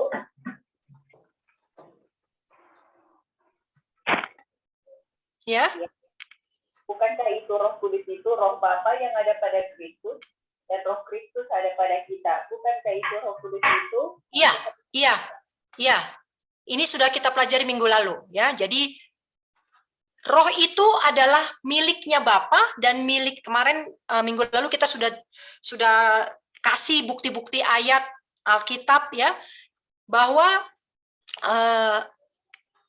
rohnya Bapa dan rohnya Yesus lah yang ada, yang bekerja saat ini. Itu. Ya. Dan makanya nanti pada waktu Yerusalem baru, kita tidak mendapati ada 3 tahta. Hanya ada 2. Ya, tahta Elohim Bapa dan tahta anak domba. Itu di Wahyu 22 ayat 1. Lalu Roh Kudus kemana? Ya kembali kepada yang mengutusnya, yang memilikinya. Ekhat lagi, bersatu lagi dia. Ya, sama seperti awalnya di Kejadian 1 ayat 1, awal mulanya adalah Elohim, Bapa dan Anak. Di akhirnya nanti juga Yerusalem baru akan ada 2, Bapa dan Anak. Tuh. Kita udah jabarkan, iya benar, Dorcas. Oke, terima kasih Kak. Karena Pak, ini dari dulu beberapa kali saya pertanyakan ya, waktu pernah di awal-awal ini lagi muncul-munculnya dibahas gitu, berapa kali pertanyaan ini ke beberapa hamba-hamba Tuhan itu, ya Kak, bisa mengatakan bahwa itu benar-benar Roh Kudus itu nggak memberi jawaban gitu. Kalau ditanyakan itu saya nggak tahu, jadi jawabannya jadi seperti itu. Gitu. Ya, ya itulah. Kalau kita bertanya karena kita nggak tahu, ya wajar. Tapi bertanya jangan sampai kita mau menghakimi ya. Ya. Pak, biar supaya kita dapat penjelasan kan gitu kan. Ya, oke. Ada pertanyaan. Kenapa gereja Advent menuliskan tentang Trinitas di 28 doktrin? Nah, ini tadi saya udah jelaskan ya. Bapak atau Ibu ini yang bertanya, saya tadi sudah jelaskan. Sejak kapan istilah Trinitas ini masuk ke dalam istilah-istilah yang bukan istilah-istilah dari pionir, dari Advent Movement, seperti inkarnasi, Mary the Virgin, Perawan Maria, itu bukanlah satu kosakata yang lazim di dalam pergerakan Advent, ya. Nah, ini dimulai di tahun 1981, ya. Itu sudah ada tadi saya kasih tahu. Nanti mungkin bisa dilihat lagi ya videonya, rekamannya, bahwa perubahan itu dimulai dari kapan, perlahan-perlahan menjadi seperti apa. Ya. Ada pertanyaan lagi? Saya dengar pelajaran minggu lalu berulang-ulang dan semakin mengerti, tapi gimana sebenarnya? Ya, puji Tuhan sudah semakin mengerti ya. Gimana sebenarnya cara memanggil yang benar ketika berdoa? Karena kadang jadi takut kalau salah. Masih sering memanggil nama Allah. Iya, jangan lagi kita panggil nama Allah. Ya, kita panggil Bapa, Tuhan. Tapi ingat, jangan berulang-ulang karena Bapa dan Tuhan ini adalah gelar. Ya, kita panggil Yahweh itu adalah nama diri, sama, jangan berulang-ulang. Berarti panggil Yesus juga seharusnya Yesua, ya. Ya. Tapi memang kalau belum terbiasa ya ini tadi, kita harus punya rasa bersalah dulu ketika kita omong ya, kita rasa bersalah, kemudian lama-lama nanti kita bisa reformasi yang salah itu, ya. Ini butuh proses ya. Jadi nggak usah khawatir dihakimi untuk kita yang masih baru belajar. Buat saya pun ini proses, karena dari kecil diajarkan terbiasa dengan doa-doa seperti itu ya. Ya itu sebabnya saya sejak anak saya belajar berdoa, saya tidak pernah ajarkan mereka berdoa bahasa Indonesia. Karena buat saya ribet ya, bahasa Indonesia itu ribet. Karena satu, vocabulary saya, Indonesia saya, kosakata saya juga sangat enggak bagus, terlalu sedikit, bukan sedikit maksudnya, ya itulah ketidakmampuan saya mengekspresikan dengan lebih baik dalam bahasa Indonesia, ya. Jadi saya lebih suka ajar anak-anak saya itu berdoa dalam bahasa Inggris. Saya lebih bisa mengarahkan, dan ini memang sulit ketika bahasa Indonesia, karena kalau bahasa Inggris itu otomatis tidak ada kata Allah ya. Dan semua bahasa itu nggak ada kata Allah, yang ada itu cuma Melayu. Jadi yang akan berjuang, yang akan bergumul untuk menghilangkan kata Allah ini ya orang-orang yang berbahasa Melayu. Ya, jadi bergumul, saudari silahkan bergumul dan Tuhan pasti akan menangkan. Kalau mau panggil Yesus harus panggil Yesua, iya. Kita panggil dia dengan nama aslinya. Karena Yesus itu sebenarnya adalah nama yang diterjemahkan ke bahasa Greka. Yesua menjadi Yesus, ya. Jadi kita panggillah namanya yang sebenarnya, ya. Oke. Petris, terima kasih, puji Tuhan. Ada lagi pertanyaan? Ya, kalau ada yang tidak jelas, boleh ditanya. Tapi saya yakin video yang kemarin itu kalau diulang-ulangi lagi, kalau ada yang salah, yang tidak jelas, yang kira-kira berlawanan dengan roh nubuat, dengan terang kecil dan terang besar, silahkan WA ke saya, tegur saya, ya. Saya dengan senang hati untuk memperbaiki kalau memang ada yang salah. Saya nggak akan rasa tersinggung, ya. Ada satu lagi pertanyaannya. Ya, silahkan. Dengan pengenalan akan nama ini, dan gitu. Dengan pengenalan akan panggilan Bapa dan kepada anak. Apakah ada kemungkinan dengan nama yang kita sudah sebutkan tadi, di dalam penutupan sejarah bumi kita ini, bahwa itu harus dikumandangkan gitu kepada semua orang sehingga pengenalan akan Tuhan itu akan jadi semakin jelas itu? Ya, jadi Dorcas benar sekali, tapi kita harus membicarakannya. Nama itu bukan dikumandangkan sebagai satu nama, tapi nama itu akan dikumandangkan ketika hukum Tuhan dikenal oleh seluruh ciptaan. Jadi, kenapa saya membahas ini? Padahal saya sudah punya terang ini dari tahun 2015. Kenapa saya baru bahas ini sekarang? Karena tidak ada alasan buat saya untuk membahas ini selain daripada di dalam paket hukum Tuhan. Ya, jadi ketika saya mengusung penggunaan nama yang benar, saya bukan mengusung Yesuanya, saya bukan mengusung Yahweh-nya, tapi saya mengusung 10 hukum. 1 sampai 10. Ya, itulah yang benar, ya. Maka puncaknya nanti kapan? Puncaknya nanti adalah ketika hukum keempat. Ketika hukum keempat dikenal di seluruh dunia, maka semuanya ini akan naik juga. Ya. Semua ini, hukum pertama tentang Elohim, tentang ketuhanan, ini semua akan terbuka semua. Ya, itu nanti puncaknya. Iya, terima kasih Kak. Nah, Ya. berikutnya jadi dalam Yohanes 17 itu kan, dalam Yohanes 17 itu Yesus mengatakan, aku sudah memberitahukan namamu kepada mereka. Nah, jadi seakan-akan di dalam pemikiranku, dengan seluruh dunia istilahnya mengetahui nama itu akan kembali kepada hukum tadi. Iya. Karena nyata Yohanes 17 ayat 3 itu gitu. Iya. Jadi ketika hukum ini nanti diketahui oleh seluruh bangsa, maka ini akan terbongkar. Dan tidak ada prejudisme.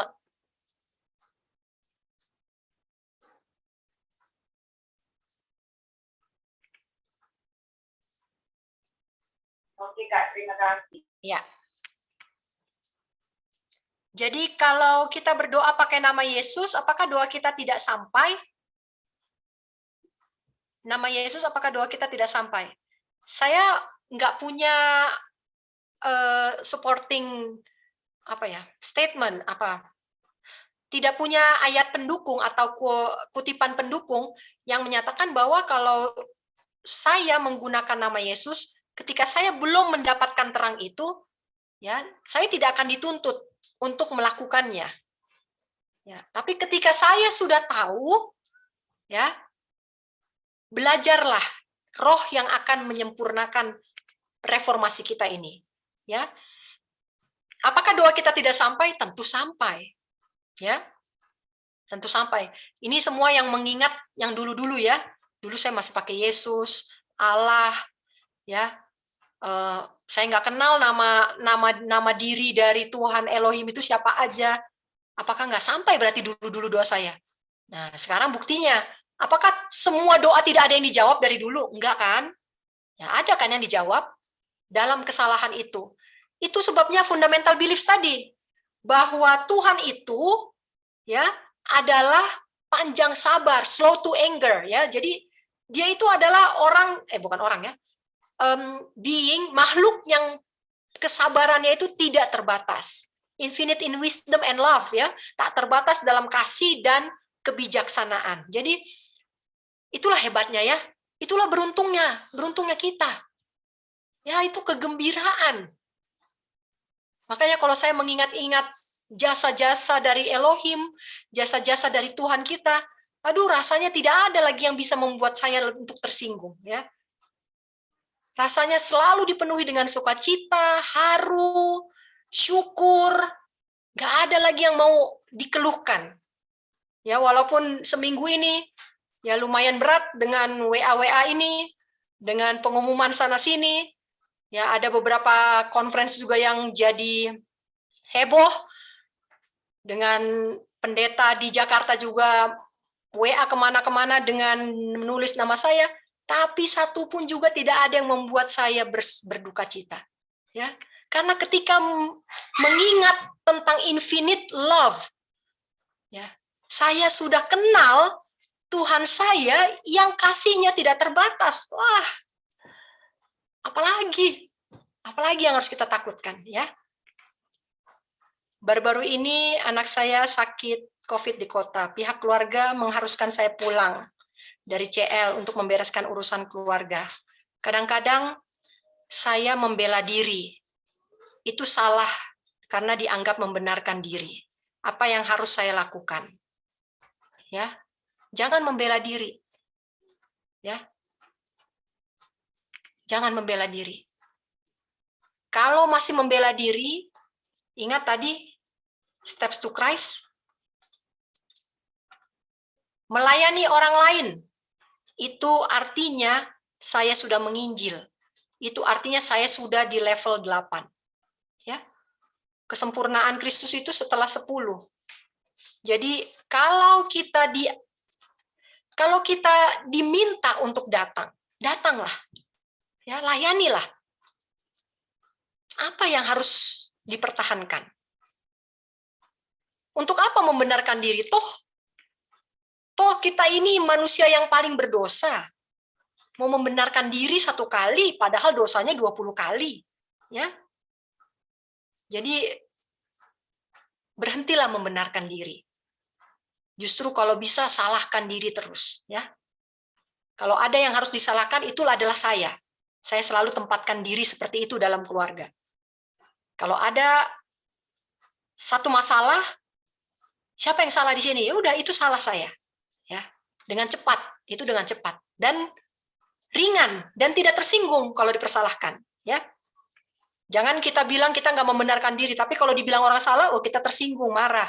Nah, itu sama aja. Aku malah berdoa selalu kepada Bapa sejak 3 tahun terakhir. Malahan aku mengutamakan Bapa Yahweh. Apakah salah? Ini benar, ya. Ini benar.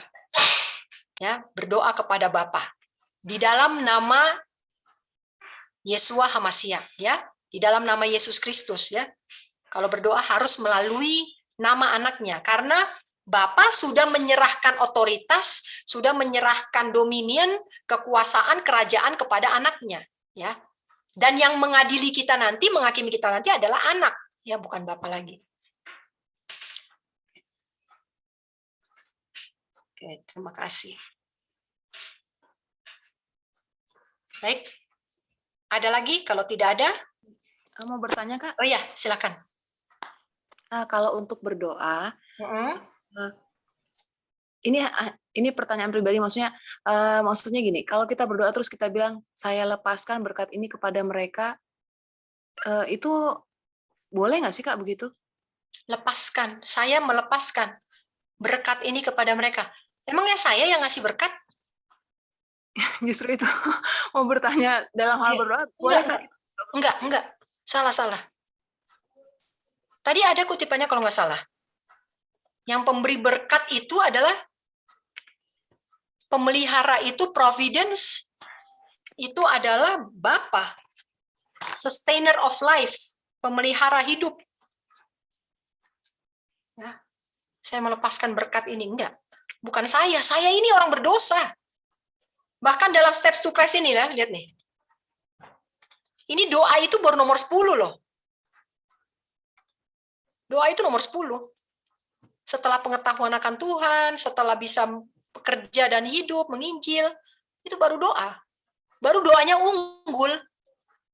Lalu doa di sini untuk apa? Nah, doa di sini adalah untuk pertobatan pribadi. Jadi bagaimana caranya?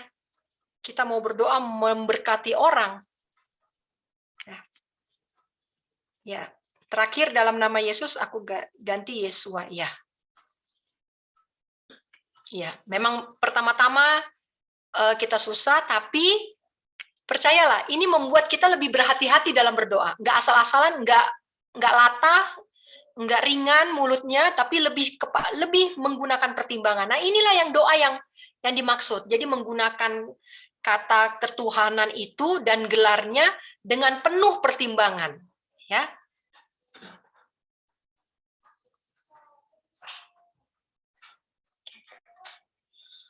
Oke, terima kasih. Kalau tidak ada pertanyaan lagi, jadi mohon maaf yang kemarin tentang 28 doktrin ya, saya juga menyesal kenapa saya bilang saya nggak familiar ya, padahal saya orang Advent ya. Ya, saya ditegur juga. Tapi memang ini karena literatur aja ya, literatur saya adalah pengguna literatur dalam bahasa aslinya. Jadi saya nggak ada apa namanya tentang 28 doktrin ini. Nggak ada pengetahuan gitu. Tapi kalau bicara tentang fundamental belief saya tahu. Ya. Oh ya, Sister. Ya. Kalau kita berdoa sering mengucapkan terima kasih, apakah itu salah juga kah? Oh enggak ada. Yang kita diatur itu adalah penggunaan nama yang dua ini ya, Yesua dan Yahweh. Oh, karena kan sering kali kita bilang terima kasih untuk semua berkat, misalnya Ya. terima kasih karena untuk kesembuhan dan banyak hal mengucapkan terima kasih, tidak apa-apa kah? Nggak apa-apa. Ya. Ya, Itu hanya estetikanya aja mungkin pengulangan-pengulangan ya. Kalau grammatically bahasa Indonesia itu salah, Bu. Karena soalnya, pengulangan. Iya. Soalnya kan saya sangat berterima kasih, kayaknya banyak banget kalau Iya, kemudian mungkin enggak. Banyak problem, banyak segala sakit penyakit, banyak, tapi Tuhan sudah memberikan kesembuhan. Iya. Apa yang kita minta, janji yang selalu ke dalam hati, selalu saya berterima kasih, berterima kasih. Kalau memang tidak salah, ya bersyukurlah saya. Iya. Ya. Lebih banyak Terus saya doa boleh untuk cerita berterima sedikit. kasih. Kenapa? Iya. Saya boleh sedikit kesaksian, Sister. Iya. Beberapa bulan yang lalu, saya baru ingat nih, karena memori saya baru pelan-pelan. Saya melihat bermimpi, gereja itu saya kenal, saya tahu, dan umumnya orang-orang kaya, orang-orang mempunyai ya situ. Nah, seorang bapak, dia sedang berkhotbah, tapi saya hanya melihat dari jendela. Dia memakai baju hitam dan topeng hitam. Lalu saya nggak tahu dia berkhotbah tentang apa. Lalu saya turun keluar, saya melihat jemaat itu memakai baju hitam dan bertopeng, tapi selalu mereka happy rasanya, ketawa-ketawa, happy. Nah, saya lewat di depan mereka aja. Nah, saya tidak mengerti, kadang-kadang saya sedih juga apa artinya itu ya. Saya pikir begitu.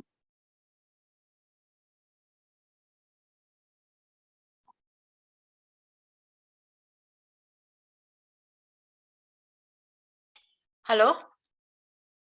Iya. Ya, sudah? Tadi terputus. Oh, setelah selesai dia berkhotbah, setelah dia selesai berkhotbah, saya turun keluar dari ruangan itu, tapi di sekitar saya itu kiri kanan, jemaat itu memakai baju hitam, topeng hitam, tapi mereka merasa bahagia, happy-happy aja gitu.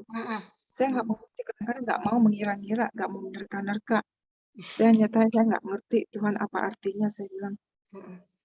Ya, ya cara Tuhan tadi dibilang ya, di dalam fundamental beliefs. Jadi Roh Kudus itu bekerja dalam various channels ya, dalam pekerjaannya untuk mengubahkan hati orang ya. Jadi salah satu channelnya adalah ya Roh itu bekerja melalui kata hati, kemudian melalui mimpi ya. Tapi Ibu harus ingat bahwa segala sesuatu itu tidak akan terjadi tanpa Tuhan yang memberi izin untuk terjadi. Gitu. Jadi saya sarankan kalau ya bersyukur. Apakah Ibu khawatir setelah itu? Enggak kan ya? Enggak khawatir ya? Saya terus ulang-ulang apa yang disampaikan Ibu, Sister, itu saya nggak pernah stop. Dan juga ya baik Ibu, baik yang menguatkan iman kayak Pendeta Rulitila Arya, yang nubuatan, saya suka dengan makanan keras. Jadi saya ulang terus. Saya ulang melakukan apapun begitu. Dan satu hal yang saya pohonkan Bu saat ini, tolong doakan untuk kesembuhan saya yang terus nggak pernah berhenti. Ya. Kita berdoa ya Bu ya. Saya juga berdoa untuk Ibu. Ya, kita pernah chat beberapa kali ya. Saya berdoa dan Ibu tidak boleh punya ketakutan. Ingat tadi steps to Christ, Bu. Ya. Saya tidak takut. Ya. Saya jalan sendiri ke rumah sakit, mau MRI, katanya karena semua pada sibuk, saya jalan sendiri, mau dalam taksi, saya muntah terus, nggak berhenti. Ya. Tapi saya nggak takut. Tuhan terima kasih. Saya percaya, ya semua proses ini ada. Ya itulah yang saya ucapkan terus ya.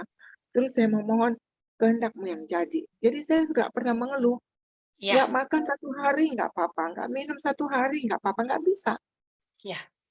Ya, itu yang saya pohonkan. Terima kasih, Sister. Ya, terima kasih. Baik, puji Tuhan. Apakah kita bisa kembalikan ke MC? Silakan, Felicia. Baik, terima kasih dan puji Tuhan untuk pekabaran atau firman Tuhan yang sudah kita pelajari bersama-sama.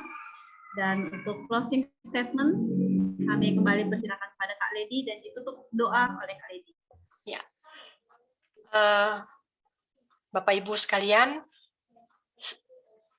tidak peduli berapa banyak pengetahuan yang kita punya, kalau tidak disertai dengan kerendahan hati, maka kita akan punya roh tanduk kecil. Ya, jangan sampai kita mau menjadi satu umat Tuhan yang istimewa, yang rohnya berbeda dengan roh dunia. Jadi jangan pengetahuan ini membuat saya menghakimi orang lain, pasangan, anak, saudara. Jangan untuk mengukur, oh dia masih level sekian. Kalau saudara, Bapak Ibu belum pernah menunjukkan kasih, jangan menunjukkan penghakiman, ya. Kita tidak akan dibenarkan dengan pengetahuan, tapi dibenarkan oleh perbuatan. Iman kita dinyatakan, ya, dibenarkan oleh iman, iman itu dinyatakan oleh perbuatan. Kiranya Tuhan menguatkan kita bersatu di dalam doa.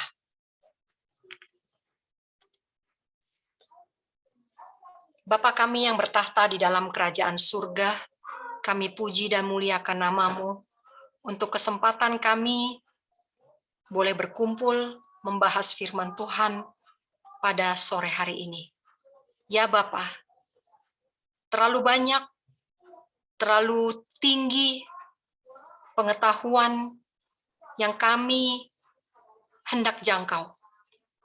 Namun dalam kefanaan kami, dalam kebijaksanaan dunia yang sekarang ini membatasi pemikiran kami, sulit kami untuk memahami.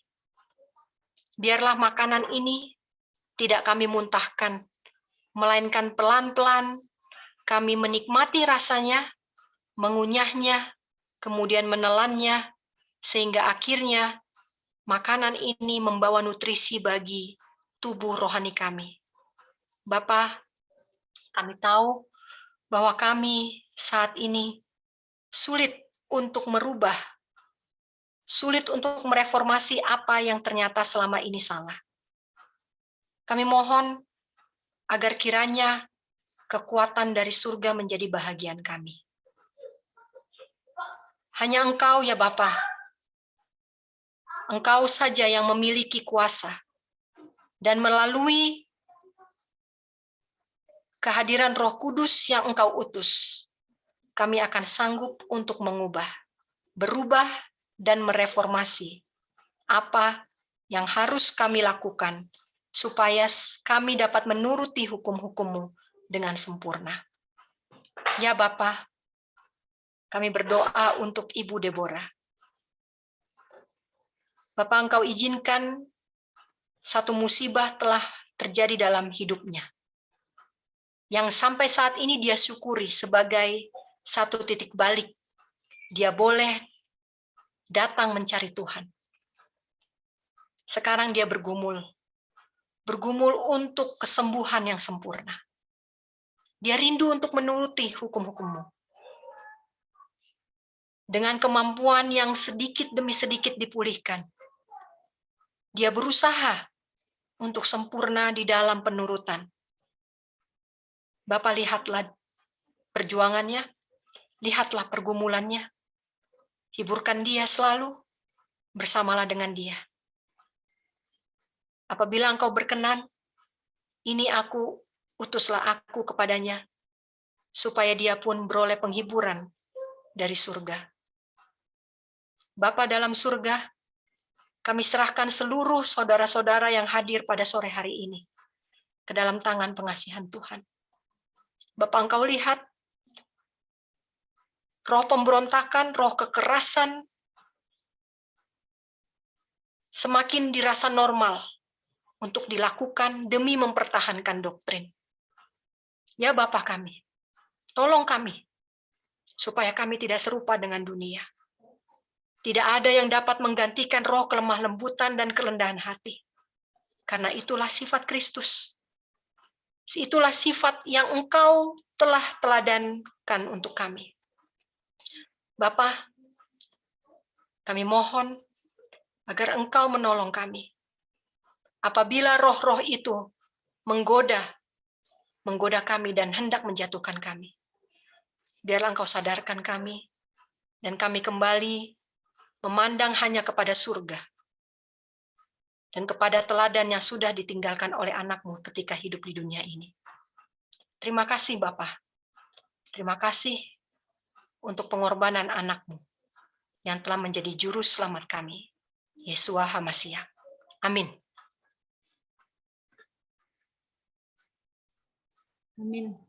Baik, terima kasih kepada kita semua yang sudah hadir pada acara Zoom Bible Study kita. Kami kembali mengundang